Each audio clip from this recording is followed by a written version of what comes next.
Chapter 3, Life in Canada. The weather was rainy, wet and cold throughout most of the year in Canada. A slender and tall pretty lady, fashionably dressed in knee-high boots, was walking the wet grounds leading to the university. Samantha was breathing in the Canadian air. What a fresh breath of air compared to the stuffy and stifling air at her Philippines family home. She can breathe freely now. She cannot breathe at home with her mother constantly nagging her about boys and constantly feeding her guilt for not helping out in her father's business. Yes, Crystal Shane T. was guilty of nagging her daughter incessantly at the speed of 200 words per minute. It is no wonder that Samantha was so eager to leave home. Samantha felt relieved at the thought that she had successfully escaped her duties of having to work in the family business during the day and having to serve her parents at home during the night. Her father, Mac T., had constantly preached to her the Chinese values of hard work and saving money. This is what makes Chinoys more successful than the rest of the free-spending Filipinos, he'd say. Mac said, "You must spend for a reason and not just for pleasure." Samantha had always shown Mac that she listens to him and obeyed his every command. She would even show Mac a pitiful face when she needed some favors from him. Samantha arrived in Canada after having completed a secondary education in the Philippines. After her interview at University of British Columbia, she realized that she needed to attend junior college for a year before getting accepted to university. She immediately went to apply at the Langara Junior College and was accepted the following week. Her brother Joey T. arrived in Canada a few years ahead of her. By the time she arrived, he had already invested in properties. Having ventured into the property business, he was already managing several properties. Joey was living in a 5-bedroom house. When Samantha arrived, she moved in with Joey and occupied a bedroom with an attached toilet and a bath for her personal use. Joey occupied another room on the second floor with his own toilet and bath. Driven by ambition, she studied hard and went to driving school. She had no problems passing the exams for a driver's license. In the Philippines, she had been driving since she was 16.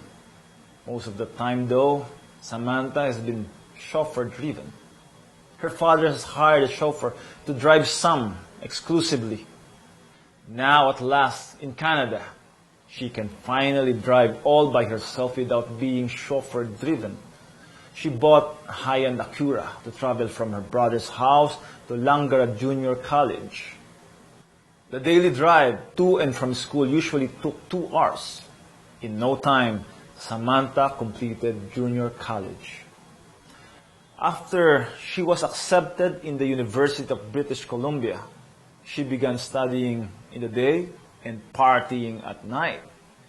She dated most of the men in her campus. Her nightlife commenced at 10 p.m. and she would come home at the wee hours of the following morning. Mac T. kept faithfully sending this darling of his eye money to support her. He wanted this precious little girl, whom he fondly calls Baby, to be safe. He had little inkling of the extravagant life she was leading. Well, what Mac does not know did not hurt him. Since she was living with him, Joey T. fought hard to gain control of his youngest sister. Joey thought he could do what their parents did to her. He would scold Samantha on a daily basis.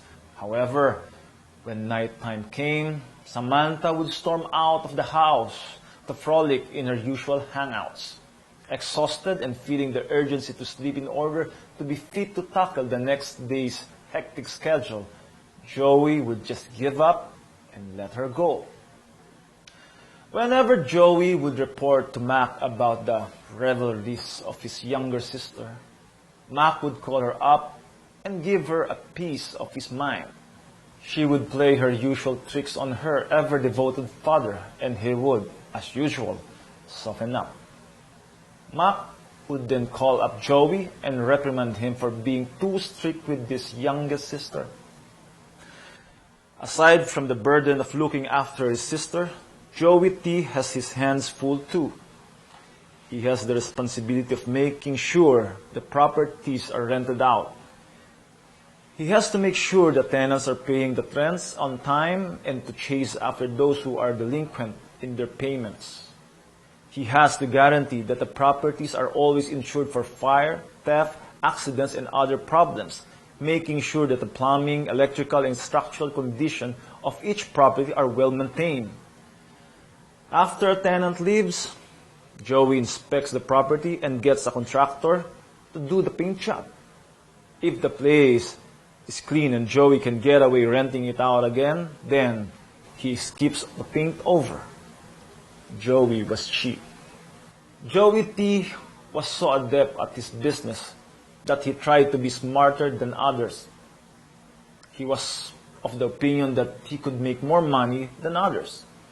Instead of the single tenant per property, Joey subdivided the properties and rented out the rooms of each property.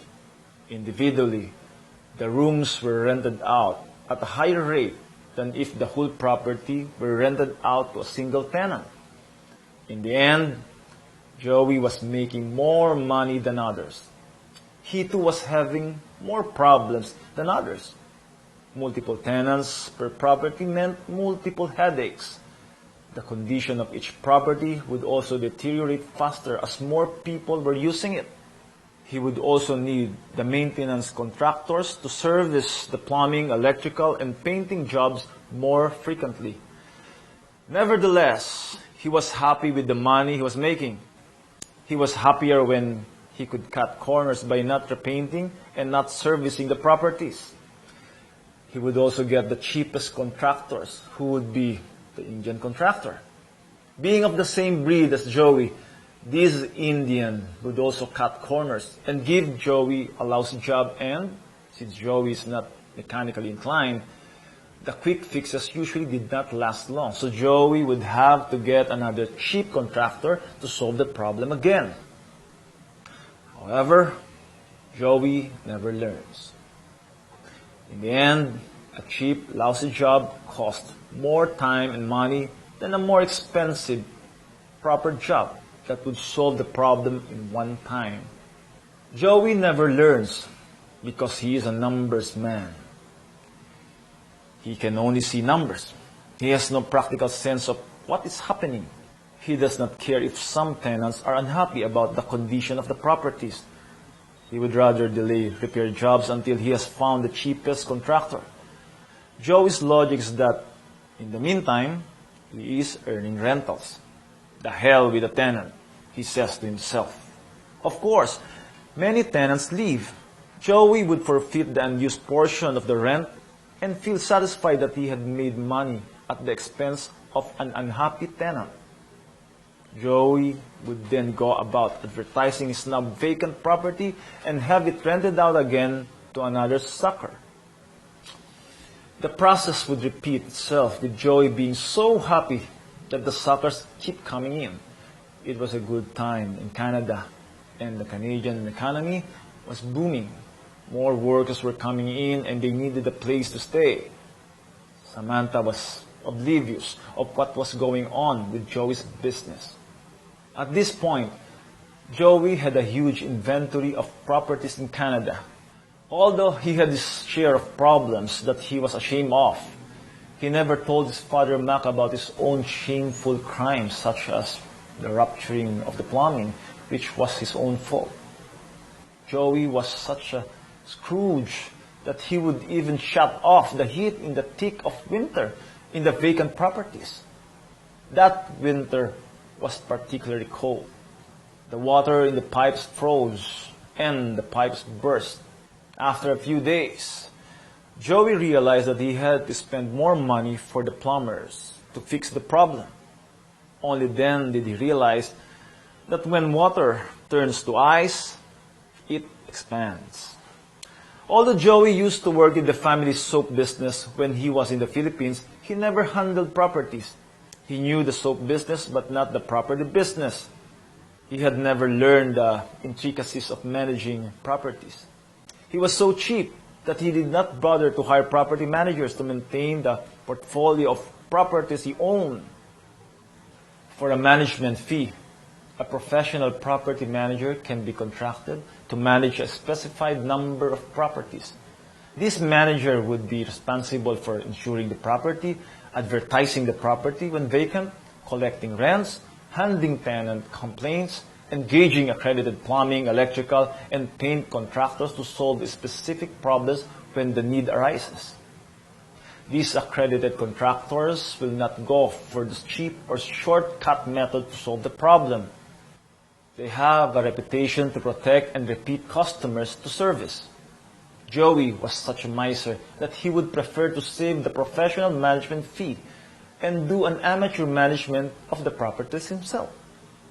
It was no wonder that he was up to his neck with problems. What shameful deeds Joey and Samantha did in Canada stayed in Canada. As the Canadian property business boomed for a few more years, Samantha would complete her studies.